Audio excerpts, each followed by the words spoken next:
प्रतिबंध के बावजूद एक ही थाना क्षेत्र में 5 जगह शादी, पांचों आसपास के इलाकों में। शिकायत पर पहुंची पुलिस, 5 आयोजकों के खिलाफ मामला दर्ज। उज्जैन में कोरोना संक्रमण की रफ्तार काम होने का नाम नहीं ले रही है। दरअसल इसकी सबसे बड़ी वजह यही है कि संक्रमण की चेन टूट नहीं रही। पुलिस और प्रशासनिक अधिकारी लगातार घर से निकलने वालों पर स्पॉट फाइन कर जेल भेज रहे हैं। खुल रही दुकानों को सील किया जा रहा है। कोरोना से हो रही मौतों से शहर के शमशान में शव जलाने के लिए इंतजार करना पड़ रहा है। इसके बावजूद भी है कि लोग मानने को तैयार ही नहीं है।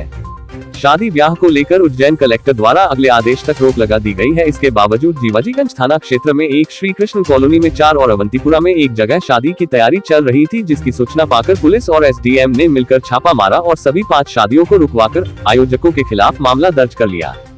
घर में शादी का आयोजन कर रहे 5 आयोजकों पर मामला दर्ज।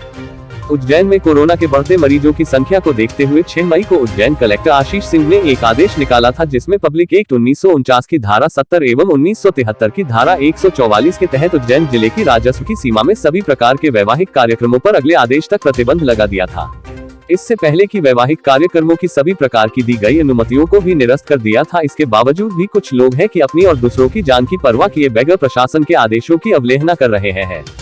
एसडीएम पूर्णिमा सिंघी ने बताया कि ऐसे ही आज एक सूचना पुलिस को मिली, जिसमें एक ही कॉलोनी में आसपास 5 वैवाहिक कार्यक्रम करने की जानकारी दी गई, जिस पर से एसडीएम पूर्णिमा सिंघी सहित जीवाजीगंज थाना क्षेत्र के टीआई गगन बादल और अन्य पुलिस कर्मियों ने प्रकाश केमकर 42 वर्षीय पिता तुलसीराम के अवंतीपुरा निवास पर, रामचंद्र जटिया 52 वर्षीय निवासी श्री कृषि कॉलोनी, कमल 70 वर्षीय पिता भागीरथ निवासी श्री कृष्ण कॉलोनी, परमानंद 54 साल पिता सेवाराम मोची निवासी श्री कृष्ण कॉलोनी, रमेश 59 वर्षीय पिता काशीराम मोची निवासी श्री कृष्ण कॉलोनी के घर पहुंचकर शादी रुकवाकर मेहमानों को अपने पाने घर भेजने का कहा और जिस जिस जगह इनकी शादियां होनी थी उसकी जानकारी भी मांगी है, ताकि धर्मशाला वाले के खिलाफ भी कार्यवाही की जा सके।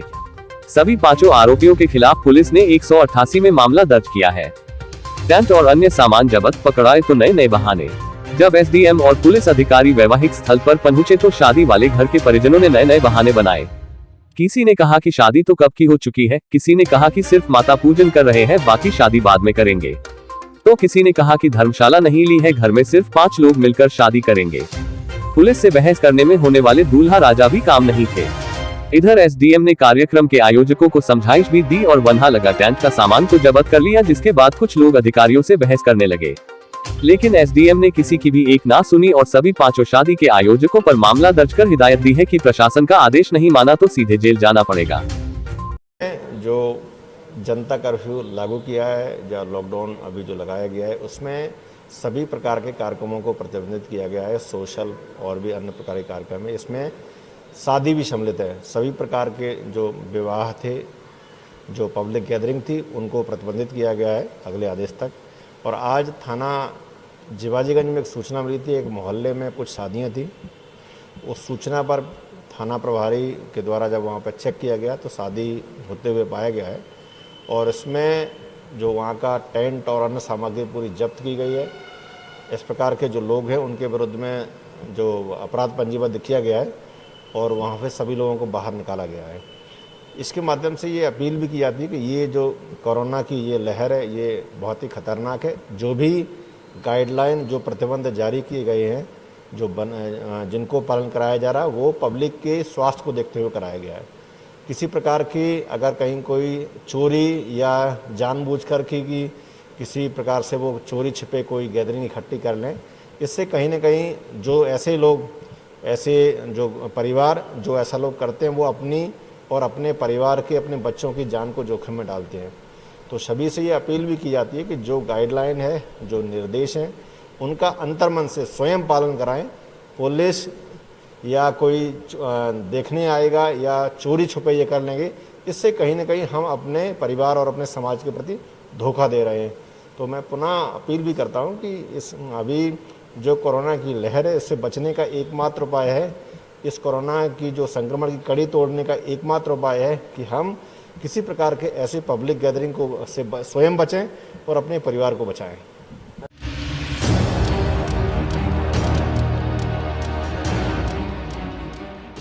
कोरोना महामारी का प्रकोप शहर में थमने का नाम नहीं ले रहा है। जहां देखो वहां अस्पतालों को लेकर मारामारी चल रही है। उससे पुलिस प्रशासन भी अछूता नहीं रहा है। दिन रात लगातार अपनी सेवाएं देकर जनता को सुरक्षित रखने के ड्यूटी करते वक्त कोरोना की चपेट आ जाते हैं, इसलिए पुलिसकर्मी भी संक्रमित हो रहे हैं। पुलिसकर्मियों को इलाज के लिए इधर उधर न भटकना पड़े, इसलिए पुलिस प्रशासन ने पुलिस लाइन में ही एक सर्व सुविधा युक्त कोरोना महामारी से बचने के लिए अस्पताल तैयार किया है।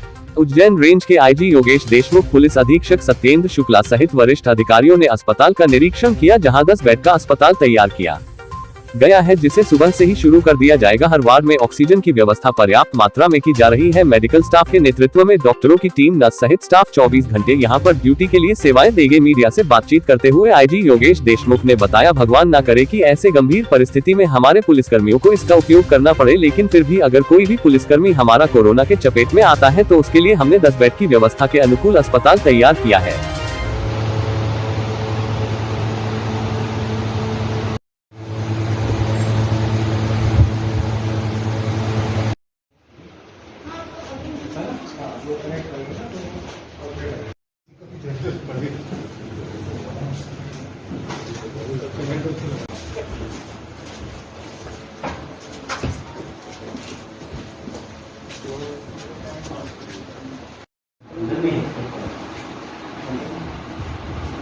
एक जैसी तो है सर सब।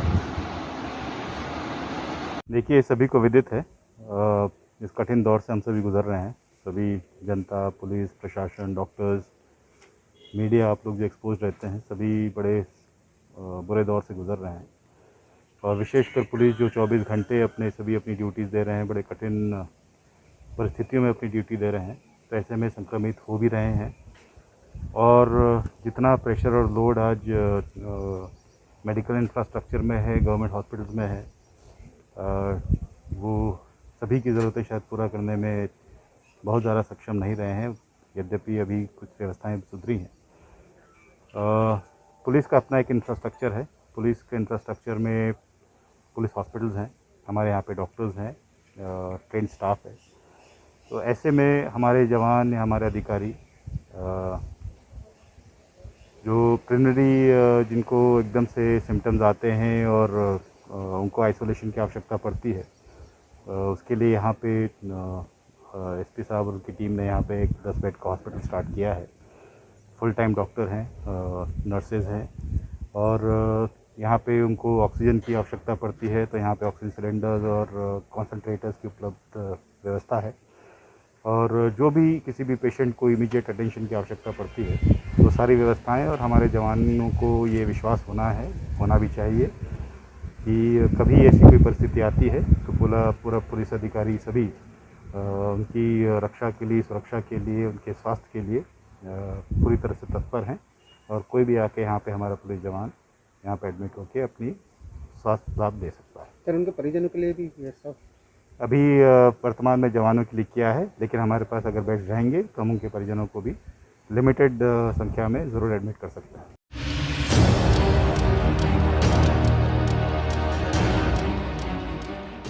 महाकाल मंदिर कोरोना में लोगों को अब तक बांट चुका 25 क्विंटल।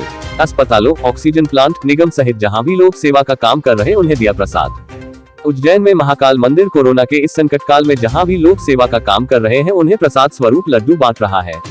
अब तक मंदिर प्रबंध समिति 25 क्विंटल प्रसाद निःशुल्क बांट चुकी है।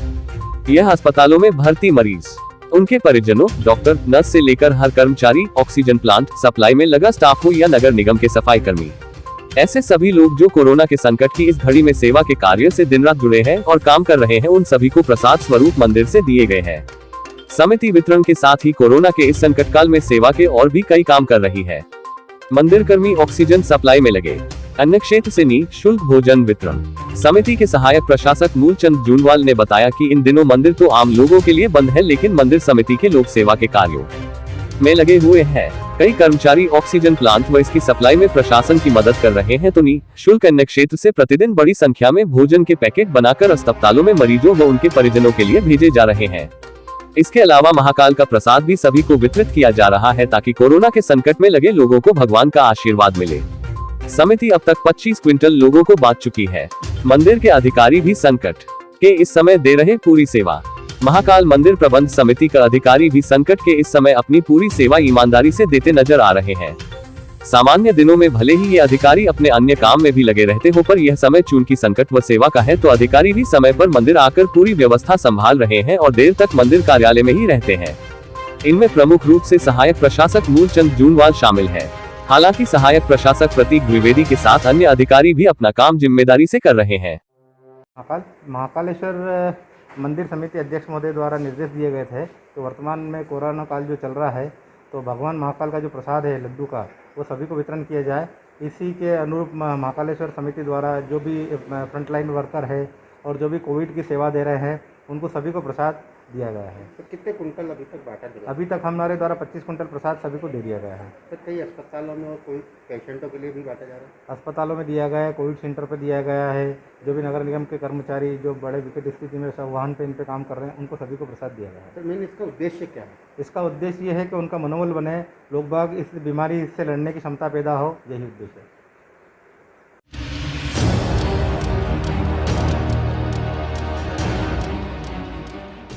इस्कॉन कर रहा हवन, महाकाल सवारी में निकलने वाले पंडित रावल भी कर रहे। दैनिक अवंतिका की घर घर हवन मुहिम सार्थक, अब मंदिर भी जुड़ने लगे।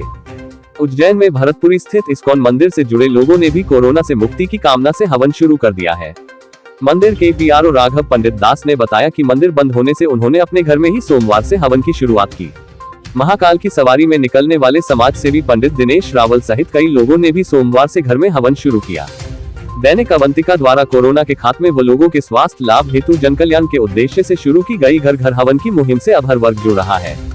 इस्कॉन मंदिर के पीआरओ राघव पंडित दास ने कहा कि ब्राह्मण परिवार से होने के कारण वे बचपन से हवन पूजन आदि कर्म देखते आए हैं। निश्चित ही घर में किए गए हवन से व्यक्ति को स्वास्थ्य लाभ मिलता है, क्योंकि ऐसा माना जाता है कि हवन से निकलने वाले धुएं से हमारे घर व इसके आसपास के वायुमंडल में व्याप्त जहरीले जीवाणु विषाणु आदि सब नष्ट हो जाते हैं।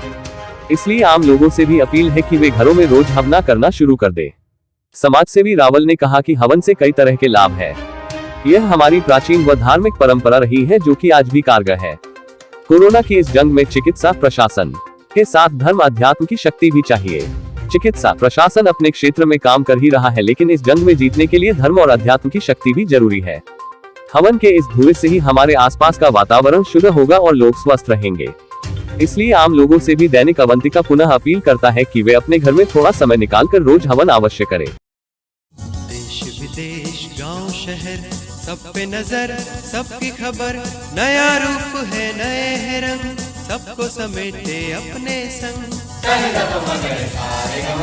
आपका अपना शहर का सपना दैनिक अवंतिका, दैनिक अवंतिका, दैनिक अवंतिका। राजनीति फिल्मी बातें सब कुछ ही हम इसमें पाते। घर होटल ऑफिस या दफ्तर, क्लर्क प्यून या हो फिर अफसर, सबका चहेता सबका प्यारा दैनिक अवंतिका, दैनिक